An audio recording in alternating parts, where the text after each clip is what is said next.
আজকে আমরা দেখব ক্যানভা ব্যবহার করে কিভাবে আমরা আমাদের ফেসবুক পোস্টের জন্য একটি ইমেজ তৈরি করতে পারি।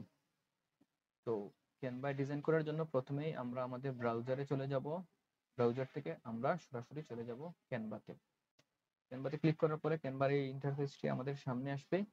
এখানে আমরা যদি সার্চ বারে লিখি ফেসবুক পোস্ট, তাহলে ফেসবুক পোস্ট রিলেটেড যে পিকচারগুলো আছে সেগুলো আমাদের সামনে চলে আসবে।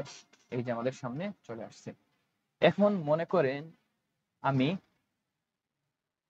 একটি বেসিক কম্পিউটারের কোর্স শুরু করব। সেই কোর্সটি শুরু করার জন্য আমি একটি ইমেজ তৈরি করতে চাচ্ছি, যেটা দ্বারা আমি আমার অ্যাডমিশনের পোস্ট করব ফেসবুকে।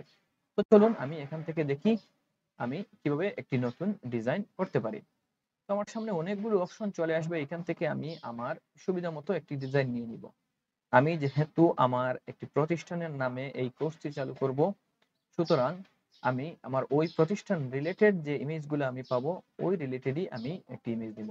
মনে করেন আমি এই ইমেজটি আমার কাছে পছন্দ হয়েছে, এই ইমেজটি ব্যবহার করে আমি চাচ্ছি আমার অ্যাডমিশনের পোস্টটি রেডি করব।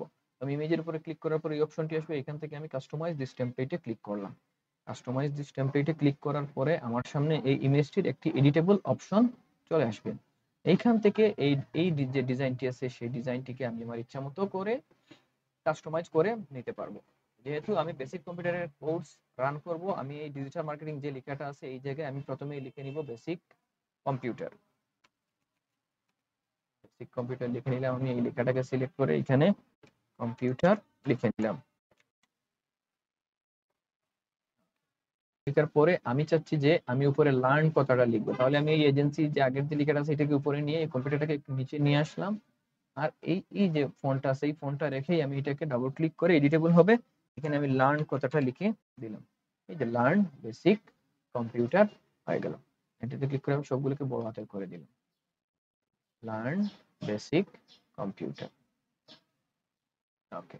এখন আমি আমার সার্ভিসকে কি থাকবে এই জায়গায় আমি আমার কোর্সের ভিতরে যে মডিউলগুলো থাকবে সেগুলো লিখে দিব। তো আমি লিখে দিই প্রথমেই এমএস অফিস আছে, এরপরে Google Docs, Google Sheet, Google Docs লিখ দিয়ে আমি একই সাথে গুগল শিটও লিখে দিলাম। এরপরে আমি যেটা দেখবো সফটওয়্যার ম্যানেজমেন্ট, বিভিন্ন ধরনের সফটওয়্যার গুলো কিভাবে ম্যানেজ করতে হয় সেইগুলো। ম্যানেজমেন্ট সর্বশেষে আমি দিয়ে দিলাম সেভ ইন্টারনেট ব্রাউজিং। এই ধরেন আমার কোর্স মডিউলের এই বিষয়গুলো থাকবে। আর আমাদের সাথে কন্ট্যাক্ট করার জন্য আমি এখানে চাইলে আমার মোবাইল নাম্বার অথবা আমার ফেসবুকের এই যে পেজের লিঙ্কটি আছে সেইটি আমি এখানে দিয়ে দিতে পারি। তো আর এই যে যেই জায়গাটা আছে এখানে আমরা দেখতে পাচ্ছি যে এই ইমেজে তারা তাদের একটি লোগো ব্যবহার করেছে। আমার যেহেতু আমার প্রতিষ্ঠানের লোগো আছে তাহলে আমি এই জায়গায় আমার প্রতিষ্ঠানের লোগোটি বসিয়ে দিব। আমার যদি এখানে কোনো ইমেজ এড করতে হয় তাহলে আমরা প্রথমেই চলে যাব আপলোডসে। আপলোডসের এখানে যেহেতু আমার লোগোটি আগেই আপলোড দেওয়া আছে, আমি এই জায়গায় যাওয়ার পরে আমার লোগোতে ক্লিক করলাম। ক্লিক করার সাথে সাথে দেখেন আমার লোগোটি এখানে চলে আসছে। আমার লোগোটাকে আমি আমার কাস্টমাইজ করে যতটুকু দরকার ঠিক ততটুকু এই যে এই জায়গায় আমি বসিয়ে দিলাম আমার লোগোটা। আর এখানে যেহেতু তারা একটি ইমেজ ব্যবহার করেছে, আমি চাইলে এখানে আমার যে কোনো একটি ইমেজ ব্যবহার করতে পারবো। আমি এটাতে দিয়ে আমার এই ইমেজে ক্লিক করলাম। ইমেজে ক্লিক করার পরে এখানে ছেড়ে দিলে দেখেন আমার ইমেজটি চলে আসছে। এখন আমি এই জায়গায় আমার কন্ট্যাক্টের একটা ইনফরমেশন দিয়ে দিব। যেহেতু আমি কন্ট্যাক্টের জন্য আমার এইখানে যদি আমার হোয়াটসঅ্যাপ নাম্বার দিতে চাই তাহলে আমি এখানে কন্ট্যাক্ট আস লিখে দিলাম। কন্ট্যাক্ট আস লিখলাম, লিখে এখানে আমি আমার হোয়াটসঅ্যাপ নাম্বার এখানে আমি আমার হোয়াটসঅ্যাপ নাম্বারটি অ্যাড করে দিব। আমার হোয়াটসঅ্যাপ নাম্বারটি আমি আমার এই বক্সে তুলে নিলাম। হোয়াটসঅ্যাপ নাম্বার দেওয়ার পরে আমি এই বাম পাশে হোয়াটসঅ্যাপের লোগোটি দিব। হোয়াটসঅ্যাপের লোগো দেওয়ার জন্য আমি এলিমেন্টসে গিয়ে সার্চ করব হোয়াটসঅ্যাপ আইকন লিখে। যেহেতু আমরা আগেই হোয়াটসঅ্যাপের আইকন আমার বিভিন্ন ইমেজে ব্যবহার করছি সেই জন্য আমার সামনেই চলে এসেছে।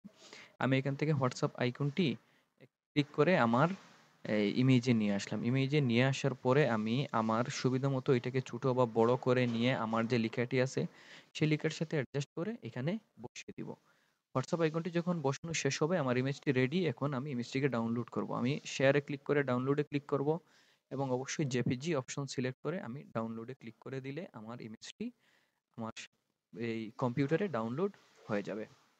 ধন্যবাদ সবাইকে আমাদের শেখার জন্য।